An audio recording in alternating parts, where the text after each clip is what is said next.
The story of John Snow and the origins of epidemiology is one that's told in every introductory microbiology and epidemiology course. I myself have told this story more times than I can count, and it's a great story with so many of the elements that we enjoy. A mystery, what's making everyone sick, a lone detective, or in this case, a physician scientist, trying to understand what the heck is going on, a eureka moment, and in the end, a hero story that's told and retold for generations to come. In fact, this type of story is so common that it could be considered a stock story. A stock story is a commonly used narrative that's familiar to many people.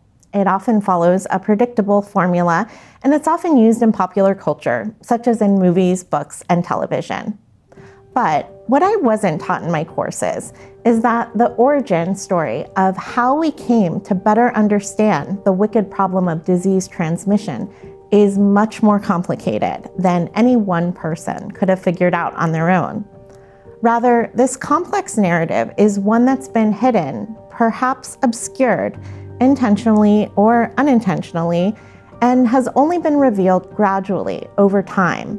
This concealed story is one that's explored in a book by Jim Downs, Maladies of Empire. A decade before John Snow was considering cholera in London, James Ormiston McWilliam was across the world studying infectious diseases. McWilliam was a British military physician and was sent to the Cape Verde Islands, among other places, to investigate disease outbreaks. At this time, the Cape Verde Islands were colonized by the Portuguese, and due to its location off the coast of Africa, this was a major port for Europe and the Americas during the period of the transatlantic slave trade, the period of time when 12 million Africans were violently stolen from their home and forcibly enslaved. In 1844, in Boa Vista, in the Cape Verde Islands, there was an outbreak of yellow fever among enslaved and colonized people. McWilliam was sent to investigate how the disease was spread and what practices should be put in place to end the outbreak. Yellow fever is caused by a virus. That virus is spread through the bites of infected mosquitoes, and that's what we call a vector-borne virus. Yellow fever virus is endemic in tropical areas of Africa, Central, and South America, meaning that the disease is found at a steady, predictable level in these areas. Typically, yellow fever begins with fairly nonspecific signs and symptoms, things like headaches, pain, fatigue, loss of appetite, and malaise, or just a general feeling of discomfort.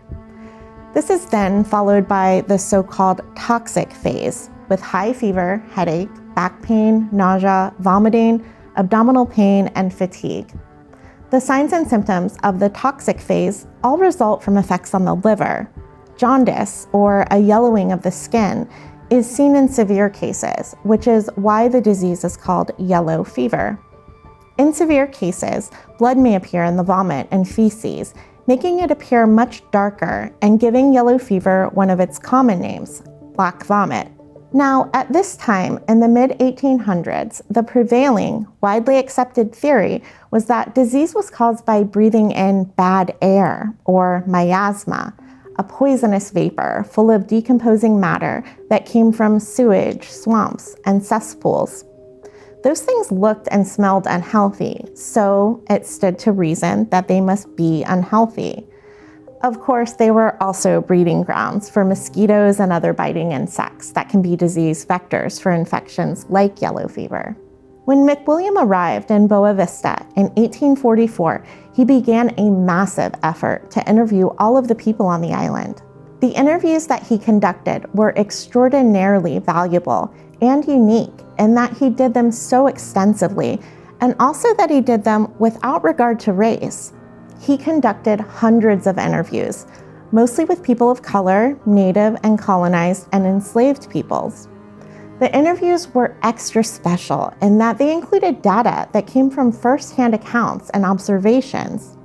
The narratives came from the workers, from laundry washers, cleaners, cooks, from those that cared for the sick, and those that laid their dead to rest. These people knew who got sick, when they got sick, how they got sick, and who the sick had been in contact with. They understood a lot about how the disease was spreading. Their contributions through interviews were a kind of knowledge production that was critical for McWilliam's understanding. And this approach of utilizing interviews would become an integral part of the field of epidemiology. When McWilliam made his final reports on the yellow fever outbreak in Boa Vista, these firsthand accounts, and certainly the contributions of the people who made them, became erased from the medical text and debates of the time. And we can't ignore the context of time and place in which all of this was occurring. Epidemiology is all about populations, and its origins cannot be fully understood separate from the context of imperialism, or the practice of one country expanding their power and domination by establishing political and economic control of other places. Because imperialist economies depended on the exploitation of native, colonized, and enslaved populations, there was significant interest in keeping track of the people, places, and things that those economies deemed valuable. This necessitated the use of maps, record keeping, and reports.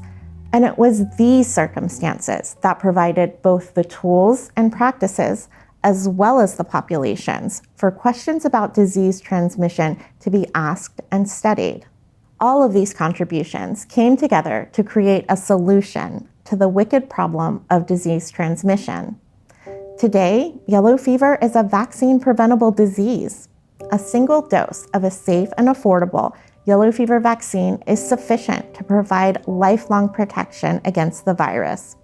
Although this vaccine is not administered routinely to the general public in the United States, it is recommended for travelers who will be visiting regions where yellow fever is endemic. When McWilliam returned from Cape Verde to London, he, along with John Snow, became founding members of the Epidemiological Society of London. So, when John Snow created his groundbreaking map for the 1854 cholera outbreak in London's Broad Street region, there can be no doubt that he did so, building upon what McWilliam had learned in Cape Verde. And none of this is possible without the invaluable contributions of the workers, laundry washers, cleaners, and cooks that worked through these epidemics. It was their knowledge and their stories that were fundamental to our understanding of disease transmission. And that is a much richer origin story for epidemiology.